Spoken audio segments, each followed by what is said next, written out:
고린도 전서는 전반부와 후반부로 나눌 수 있다고 했습니다. 전반부에서는 1장부터 6장까지의 말씀인데 고린도 교회의 당면한 문제에 대한 사도 바울이 책망하는 그런 내용입니다. 그 중에 4장까지의 말씀은 분열의 문제를, 또 5장의 말씀은 음행의 문제, 또 6장의 말씀에서는 믿음의 형제끼리 이 세상 법정에 고소하는 일에 대해서 사도 바울이 책망하는 말씀이었습니다. 그리고 후반부 7장부터 15장까지로서는 이 고린도 교회가 사도 바울에게 질문한 것을 대답해 주는 내용입니다.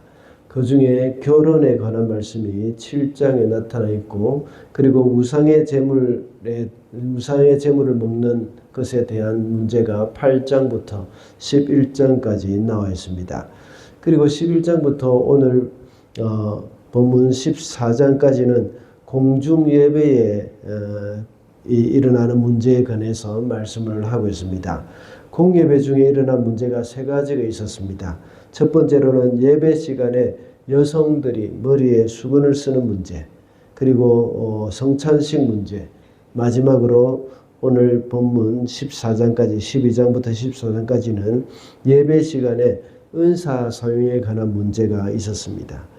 예배 시간에 방언 기도를 함으로 인해서 혼란이 생긴 것이 있었습니다.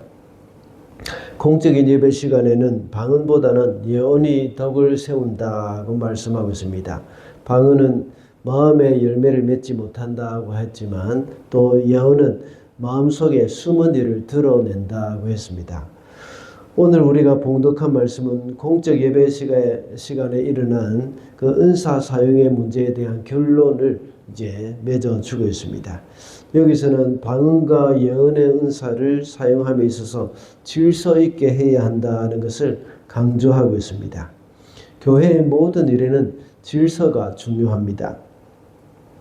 우리는 모두가 그리스도 안에서 자유를 누리며 살고 있지만 그 자유로 인해서 질서가 무너져 버린다면 그 자유는 없는 것이 더 낫다고 볼 수가 있습니다. 그래서 오늘은 질서 있게 하라는 제목으로 말씀을 살펴보겠습니다. 첫째로 방언에 있어서 질서를 위해서는 통역이 있어야 합니다. 27절과 28절입니다. 누가 방언으로 말할 때는 둘 또는 많아야 셋이서 말하되 차례로 말하고 한 사람은 통역을 하십시오. 통역할 사람이 없거든 교회에서는 침묵하고 자기에게와 하나님께 말하십시오.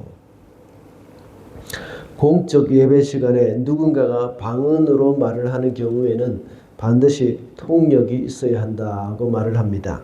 그리고 통역이 있다고 누구나 다 또 방언으로 말할 수 있는 것이 아니라 둘 또는 세 명이 해야 하는 두세 명으로 제한을 하고 있습니다. 그러나 통역할 사람이 없다면 교회에서는 침묵을 하고 개인적으로 기도할 때 방언으로 말하라고 했습니다. 그 당시에는 교회에서 예배를 드릴 때에 오늘날과 같이 잘 갖추어진 시스템이 아니었습니다. 예배 순서도 역시 특별하게 정해져 있지 않았습니다. 그래서 누구든지 말을 하기를 원하는 사람이 있으면 나가서 말을 했습니다. 그러다 보니까 고린도 교회에는 방언으로 이렇게 말을 하는 사람이 있었던 것이죠. 앞에 나가서 누구나 다 말을 할 수 있도록 해놓다 보니까 어떤 사람은 앞에 나가서 방언으로 말을 하는 겁니다. 그러다 보니까 혼란이 생긴 겁니다. 그래서 사도 바울은 거기에 대해서 지도를 해주는 것입니다. 누군가 그 방언에 대해서 통역을 하면 계속해서 방언으로 말을 해도 됩니다. 그러다가 또 누군가가 방언으로 또 다른 사람이 말을 하면 먼저 말을 하던 사람이 멈추고 통역하는 사람이 계속 통역을 해주면서 그 뒤에 두 번째로 말을 하는 사람이 방언을 말하도록 해주는 것입니다. 그 이유는 앞서 몇 번의 설교를 통해서 말씀드렸습니다. 방언은 하나님만 알 수 있는 말이며 방언을 말하는 자신조차도 알지 못하는 그런 말이기 때문입니다. 이렇게 아무도 알아들을 수 없는 1만 마디의 방언보다는 알아들을 수 있는 5마디의 예언이 더 유익하다고 사도 바울은 말하는 것이죠. 그리고 교회의 질서를 위해서 이렇게 해야 한다는 것을 우리가 기억을 해야겠습니다.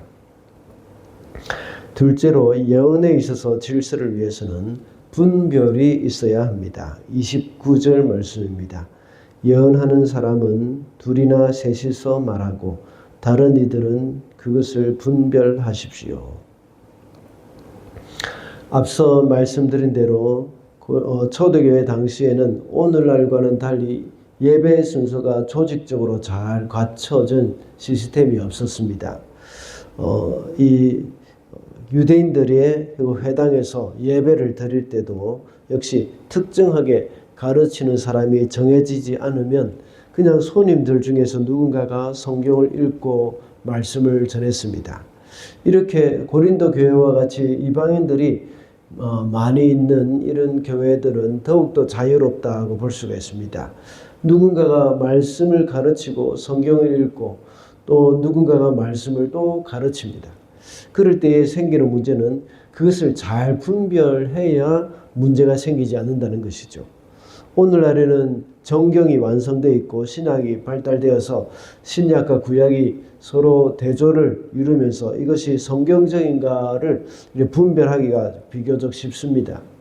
그렇지만 초대교회 때는 구약의 무슨 사무엘 선지자와 같이 경험이 많고 신뢰받을 수 있는 그런 선지자가 없었습니다.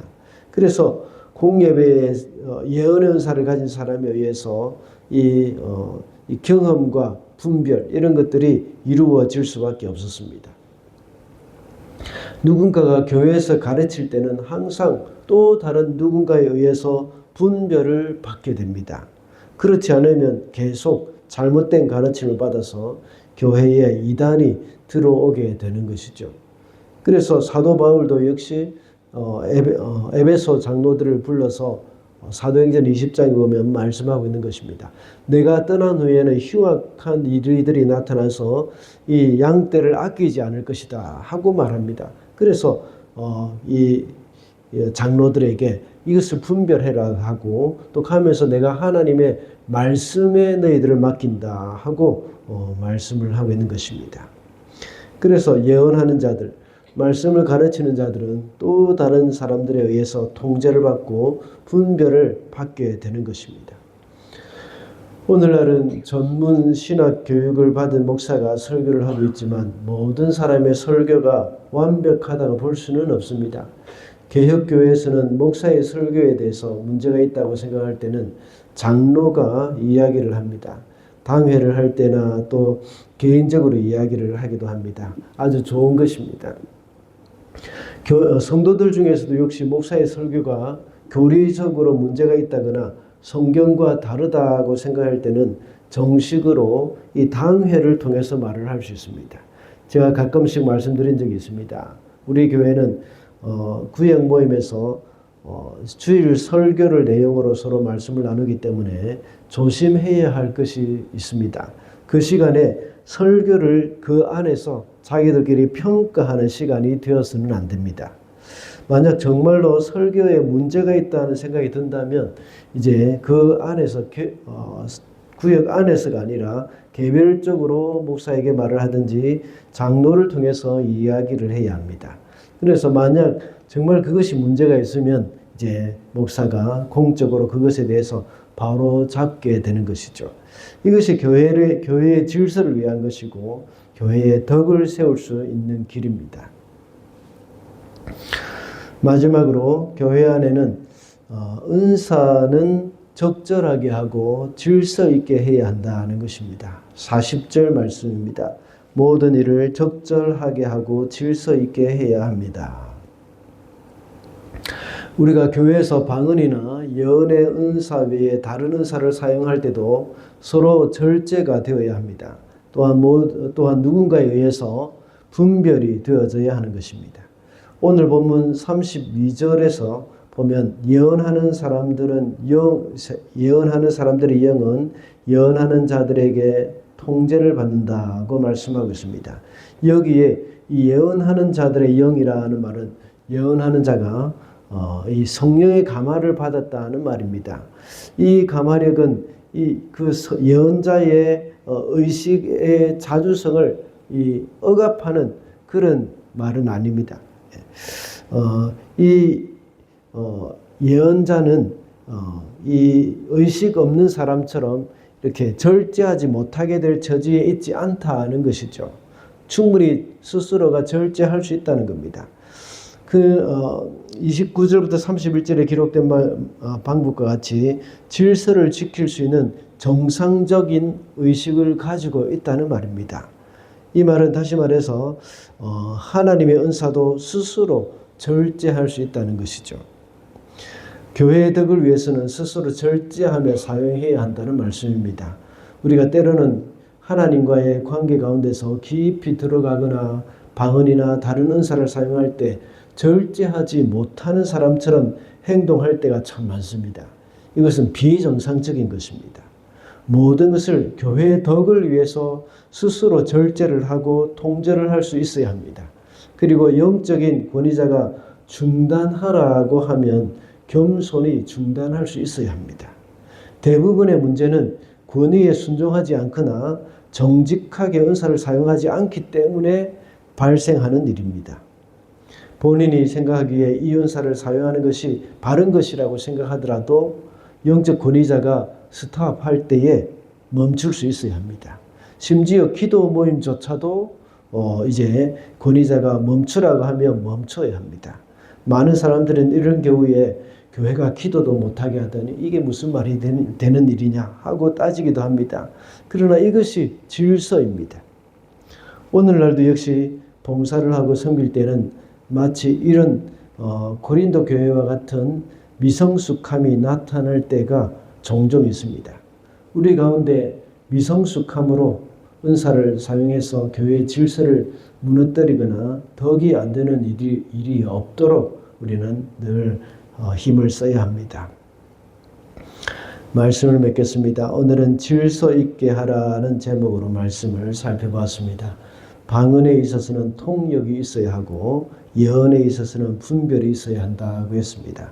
그리고 교회 안의 은사는 적절하게 하고 질서 있게 해야 합니다.